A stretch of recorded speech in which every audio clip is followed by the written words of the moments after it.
Book of Mormon की पढ़ाई में आपका स्वागत है। जैसा कि हम शुरू करते हैं, हमें याद रखना चाहिए कि यह कोई आम किताब नहीं है। यह यीशु मसीह का एक और नियम है और इसका उद्देश्य उनमें हमारे विश्वास को मजबूत करना है। बुक ऑफ मॉर्मन के शीर्षक पृष्ठ पर हम इसका उद्देश्य जानेंगे। सभी को यह विश्वास दिलाना कि यीशु ही मसीह हैं, दुनिया के उद्धारकर्ता। यह केवल प्राचीन सभ्यताओं का इतिहास नहीं है, यह एक पवित्र अभिलेख है जिसे भगवान ने हमारे लिए संरक्षित किया है। इससे पहले कि हम बुक ऑफ मॉर्मन में उतरें, आइए इसके अनोखे और दिव्य मूल को याद करें। स्वर्गदूतों द्वारा भविष्यवक्ताओं से मिलने से लेकर एक युवक द्वारा भगवान की शक्ति से प्राचीन अभिलेखों का अनुवाद करने तक, बुक ऑफ मॉर्मन हमारे जीवन में एक चमत्कार के रूप में आया जो स्वर्गीय उद्देश्य से भरा हुआ था।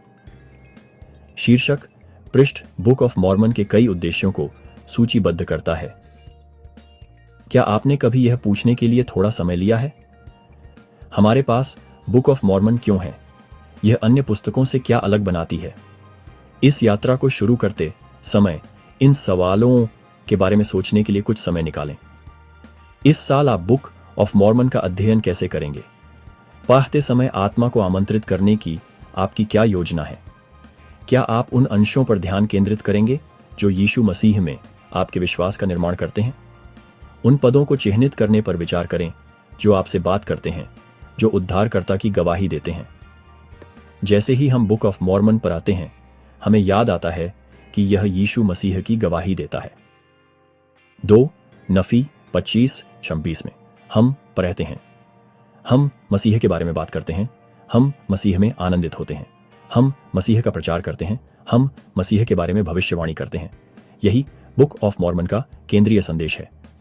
राष्ट्रपति रसेल एम नेल्सन ने वादा किया है कि जैसे ही हम बुक ऑफ मॉर्मन के शब्दों पर विचार करेंगे, हमें अपने स्वयं के प्रश्नों के उत्तर मिलेंगे और हमें अपने जीवन के लिए दिशा मिलेगी। बुक ऑफ मॉर्मन के 3 गवाहों ने इसकी सच्चाई की शक्तिशाली गवाही दी। हालांकि उन्होंने सोने की प्लेटें देखीं, पवित्र आत्मा हम में से प्रत्येक को गवाही दे सकती है, ठीक वैसे ही जैसे उसने उन्हें दी थी। पवित्र आत्मा ने आपको बुक ऑफ मॉर्मन की सच्चाई की गवाही कैसे दी है? कल्पना कीजिए कि आप बुक ऑफ मॉर्मन की अपनी गवाही किसी ऐसे दोस्त के साथ साझा कर रहे हैं जिसने इसके बारे में कभी नहीं सुना है। आप उन्हें क्या बताएंगे? क्या आप उन्हें इसे पढ़ने के लिए आमंत्रित करेंगे? इस बात पर विचार करें कि आप बुक ऑफ मॉर्मन और यीशु मसीह के इसके शक्तिशाली गवाह को कैसे साझा कर सकते हैं। बुक ऑफ मॉर्मन का आना एक चमत्कार था। जोसेफ स्मिथ ने बताया कि कैसे इसके अनुवाद में भगवान की शक्ति शामिल थी। यह पुस्तक हमारे विश्वास की आधारशिला है। इसके बिना हमारे पास सुसमाचार की पूर्णता नहीं होगी।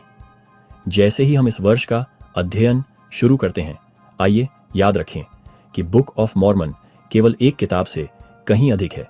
यह मसीह के करीब आने का निमंत्रण है। जैसा कि जोसेफ स्मिथ ने सिखाया था, आइए इसे अपने विश्वास की आधारशिला बनाएं। हम अपने आसपास के लोगों के साथ यीशु मसीह की अपनी शक्तिशाली गवाही साझा करते हुए बुक ऑफ मॉर्मन के गवाह बने। जैसे जैसे हम इसकी शिक्षाओं पर विचार करेंगे, हमें उत्तर, मार्गदर्शन और सबसे महत्वपूर्ण बात यह है कि हमें मसीह मिलेगा। बुक ऑफ मॉर्मन के साथ अपनी यात्रा शुरू करें।